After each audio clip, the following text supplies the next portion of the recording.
ஓம் முருகா, வெற்றிவேல் முருகா. என் அன்பு தங்கமே, இன்று மங்கள வெள்ளியில் உன்னிடம் ஒரு முக்கிய விஷயத்தை கூறவே உன் அப்பா நான் வந்துள்ளேன். உன்னுடைய துணையை இப்பொழுது பிரிந்து நீ கஷ்டப்பட்டு கொண்டிருக்கின்றாய். ஆனால் அவரும் இப்பொழுது உன்னை பிரிந்து கஷ்டப்பட்டு கொண்டு தான் இருக்கின்றார்.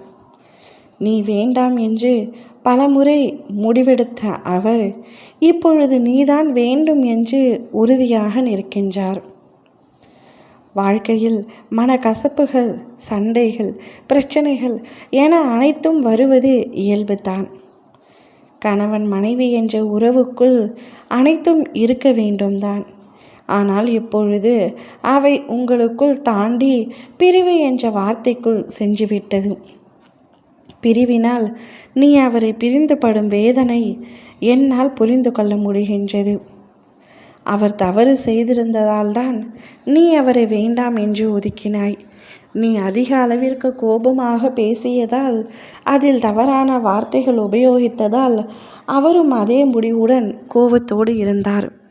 இப்பொழுது நீ வேண்டும் என்று அவர் என்னிடம் மண்டியிட்டு நிற்கின்றார். நீ அழைக்க மாட்டாயா என்று காத்திருக்கின்றார். அவர் தன் தவறை உணர்ந்து உன்னிடத்தில் மன்னிப்பு கேட்டும் உன் மனம் இறங்கவில்லை. அதனால் இப்பொழுது உனக்காக அவர் காத்து கொண்டிருக்கின்றார்.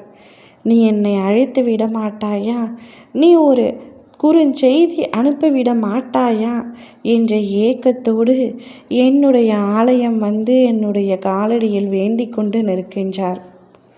இவ்விஷயம் உனக்கு மகிழ்ச்சியை தரலாம். மகிழ்ச்சியை ஒரு புறம் தந்தாலும் அவர் செய்த தவறை மறந்து முழுமையாக மன்னித்து ஏற்றுக்கொள்ளும் மனப்பக்குவம் உன்னிடத்தில் இல்லை.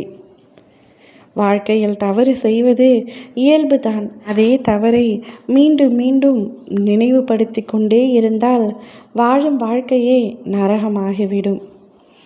நீ என்ன தவறு வேண்டுமானாலும் செய்யலாம், நான் மன்னித்து ஏற்றுக்கொள்ள வேண்டுமா என்று நீ கேட்கின்றாய். உன் அப்பா நான் அவ்வாறு கூறவில்லை. மன்னிப்பது மனித குணம்தானே. மறக்க முடியாத அளவிற்கும் மன்னிக்க முடியாத அளவிற்கும் உன்னுடைய துணை தவறு செய்யவில்லை. அப்படியே செய்திருந்தாலும் ஒரு முறை வாய்ப்பு கொடுத்துத்தான் பாரு. எப்பொழுதும் வாழ்க்கையில் ஒருவருக்கு வாய்ப்பு கொடுத்தால்தான் அவருடைய உண்மையான குணம், முகம் தெரிய வரும். மற்றவர்களுக்கு வாய்ப்பு கொடுக்கும் பொழுது உன்னுடைய கணவருக்கு நீ வாய்ப்பு கொடுக்க கூடாதா? ஒரு முறை அவருக்காக வாய்ப்பு கொடுத்து அவருடன் இணைந்து ஒன்றாக வாழ்.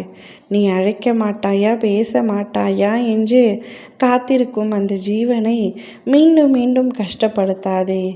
உன்னவர் உனக்காகவே இப்படி ஏங்கி நிற்கின்றார். உன்னிடம் பேச வேண்டும், உன்னை பார்க்க வேண்டும் என்று தான் தவித்து கொண்டிருக்கின்றார். அவருடைய தவிப்புகளில் அவர் உன்மீது வைத்துள்ள அன்பு புரிகின்றது.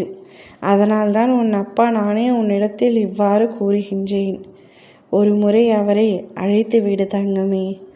ஓம் முருகா, வெற்றிவேல் முருகா.